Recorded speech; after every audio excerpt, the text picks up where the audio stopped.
I must admit, from a tax perspective, I do find myself scratching my head almost 5 times more. Just to buy the home. Just to buy the home. Before you've earned a single pound of rent. And that's one that so many people forget about. Income tax and capital gains tax, some people already forget about that, but inheritance tax is the forgotten one. No stamp duty land tax, of course, because it's not land and buildings. No income tax, no capital gains tax, and no inheritance tax. With all of that, there's no tax on this. So I've noticed that a lot of UK expats who live in the GCC still invest back in the UK. Do you want to take a guess at, what that main asset class is? Yep. Residential property? Yep. Yeah. Bang on. And it's no surprise, it's a market which a lot of people know and understand. It's an area that they've grown up around, and many UK expats still have family back in the UK. So it's natural for them to, want to invest in a place where it's familiar to them, and they still have people that they know and love out there. I agree. And look, whilst I agree with the psychology behind why so many people want to invest in the UK, I must admit, from a tax perspective, I do find myself scratching my head at sometimes, just being like, is this really the right thing? Now, if you're buying property as a safety net, just something to come back to just in case anything happens in the Middle East, then I understand. Or you're just looking to diversify your investments. You want a bit of everything, then no problem. But to then just keep on adding another property and another property and another property because that's all you know, the rationale when it comes from a tax perspective, it's so highly taxed in the UK, residential and commercial property, that it really makes me wonder, there are definitely better alternative investment options for sure that they should be considering. I think one which often goes under the radar, potentially could be quite tax efficient, and I'll defer to you on this, is just simply investing in a managed portfolio of diversified yet liquid investments, things like stocks and shares and commodities and things like that. Yeah, I agree. It's probably worth digging into it just so that we can compare and contrast against stocks and shares, for example. So if we look at property, if you were to go out and buy a property in the UK, you're going to have to pay stamp duty land tax. Now, stamp duty land tax, if you already got another property in the UK, that's an extra 5% surcharge. Then if you're a non-UK tax resident, then that's an extra non-resident surcharge on top, an extra 2%. So it's a 5% plus a 2% on top of the original 5%. Exactly. Okay. So let's say that you're going to buy a £300,000 property. A person that's buying their first home, no other properties, and they're UK tax resident would pay SDLT of £5,000. As a non-UK tax resident, that let's say you got another home in the UK already, do you want to have a guess at what the SDLT liability would be? I guess it's closer to 25,000? 26,000. Wow. Almost 5 times more. Just to buy the home.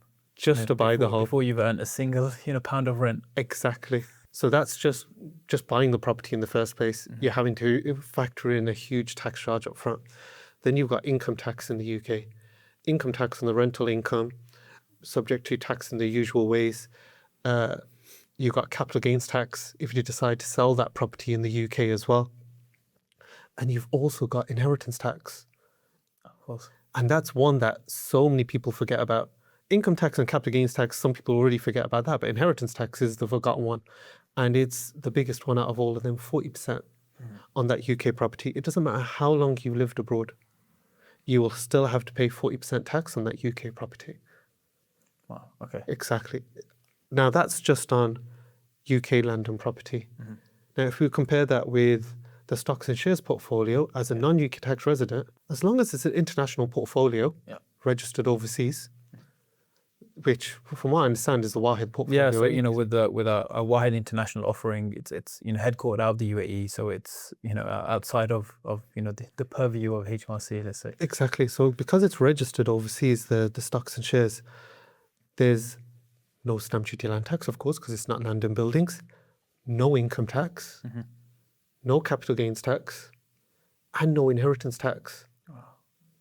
So with residential property, some people will be thinking after listing all those taxes, be like, 1 minute, is a non-UK tax resident individual here?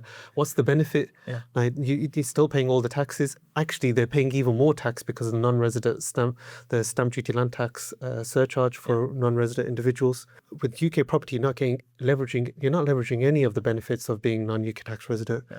But now with stocks and shares, no tax charge whatsoever.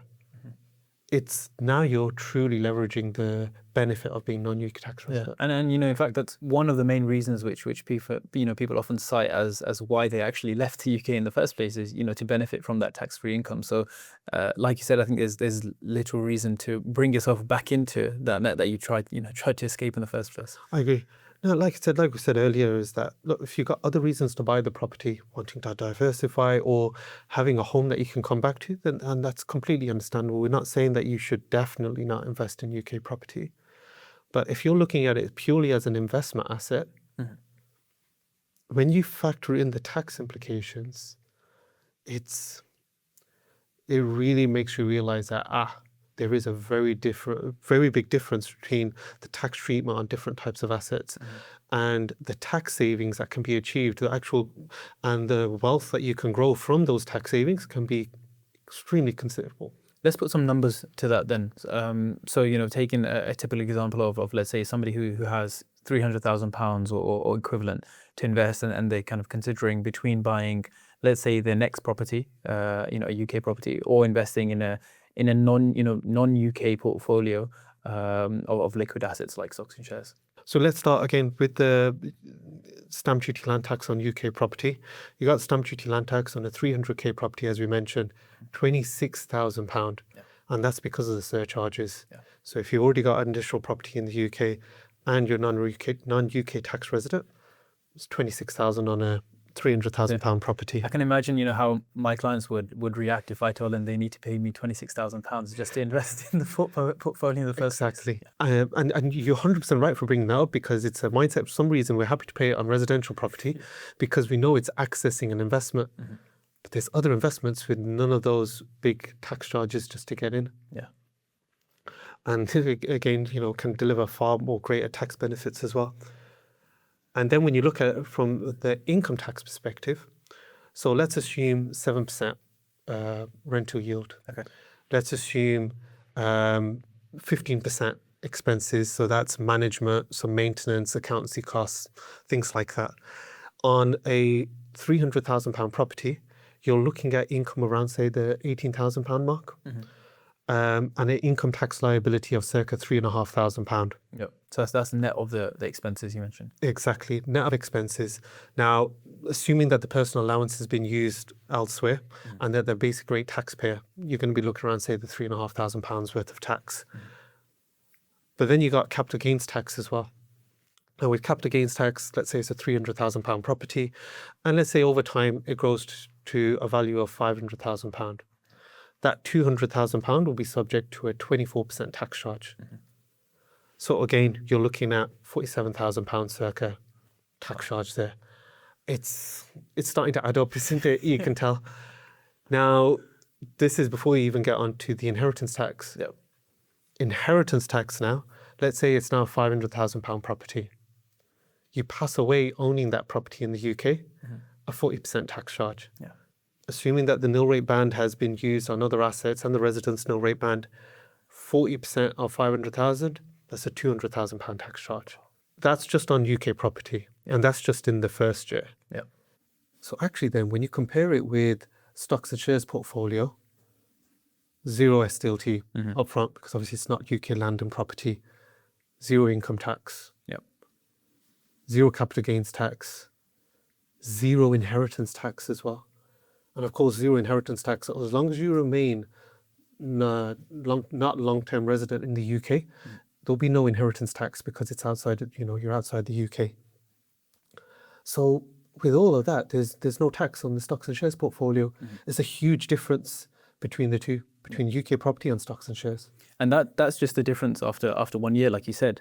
That difference is replicated year on year, and not only that, it's compounded on itself as well. So I imagine that, when you compare the two alternatives after 10, 15, 20 years, the difference in your the final kind of sum that you can expect is probably going to be quite stark. I agree, definitely. So actually then if we compare Wahid's portfolio, for example, and compare it with the returns that are estimated on those versus the rental activities and some reasonable assumptions in terms of rental yields on that as well. When you compare the two, you start to see just how dramatic the difference is over time and just how much it can impact on the wealth that's grown for the individual. And the difference is mainly because of the tax. Now, although the property investments will grow, and you can see that on the graph, that will grow over time.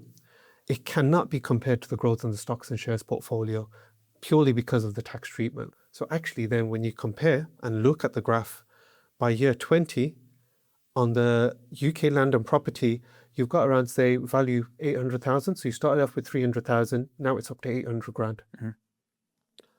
But the stocks and shares is at 2.1 million. Wow. Over double. Yeah. And that's because of the tax difference. It's I think when we think, oh yeah, there is a tax difference, some people think, oh yeah, it's minor. But like you saying that over time, it just compounds and the graph shows that clearly. Yeah. And that's before you even consider the inheritance tax implication as well. Exactly. Maybe we show on the next graph, when you factor in the inheritance tax as well, zero inheritance tax on the stocks and shares portfolio, but there will be on the UK land and property. That drops down to 500k. Yeah. From 800k roughly down to 500k. Yeah.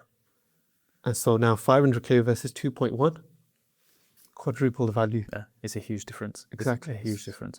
And of course, we have to caveat that, past performance isn't a reliable indicator of future results, and that, all of this should only kind of, you shouldn't take this as financial advice, but like you said, the numbers are stark. And this doesn't even really account for some of the other benefits that you could experience when you invest in, as we said, a managed portfolio instead of UK property. Things like liquidity, for example. We all know that trying to sell a property, whether it's in the UK or elsewhere, it's a huge undertaking. It takes a lot of time, effort, sometimes financial resources as well. Whereas if you had a Wahid portfolio with a Wahid international team, the portfolio takes a few days to sell. You could choose to sell all or part of it, and the money is normally back in your bank account in a couple of weeks. And that makes a big difference, especially in the context of the situation we're currently seeing, the conflict in the Middle East. Having that optionality, that liquidity, the ability to quickly sell and have the cash with you, I think is very important. And then another one which was actually kind of emphasized to me quite recently by a client was the fact that you just it's hands off. You don't have to worry about things like tenants or dealing with agents or repairs, especially as an expat who doesn't live in you don't live in the UK yourself. Trying to deal with all of those things remotely, quite frankly, is a huge headache. So having a portfolio that's done for you, managed by a team of experts, like with Wahid, I think it's a huge, not only a financial benefit, but just the time saving is quite important as well. I agree. And the point, as you were saying, that it's not financial advice what we're providing here. We're just trying to highlight the tax difference. Because when you see the difference in the tax treatment, you realize, 1 minute, there's more to consider here. Yeah. It's not just a case of let's just follow the crowd. Yeah. Consider the objectives. What kind of investment are you looking for here? What are you trying to achieve from this investment? Like we said earlier, are you looking to just buy a home that you got a safety net for your family? Then of course you should go ahead. But if you're looking at it purely as an investment opportunity, you have to factor in the tax implications of different types of assets and how they're invested and where they're invested, and your own residence position, of course. Too many people get focused on the gross returns and then don't realize that they have to focus on the net position after tax. Yeah. That is the key detail. And as you've seen on the graphs already, that over time it will just compound considerably. Yeah. Okay, Jazakallah khair, Rizwan, for once again for your time and your insights. I think there's a lot for people to kind of take away and digest there. Of course, if people want to get in touch with me and understand more about the investments that we offer, that we have available, then my details will be in the description, and I'm happy to have a conversation. And if equally, if they want to get in touch with you and look specifically at the tax implications of a potential investment opportunity or the current situation, what's the best way for them to reach you? Yeah, sure. We'll include a booking link in the description, and there'll also be a link to the LinkedIn page as well, so they can pop me a message on there as well. Either way, that's completely fine. Fantastic. Jazakallah khair. Take care. Assalamu alaikum. Okay.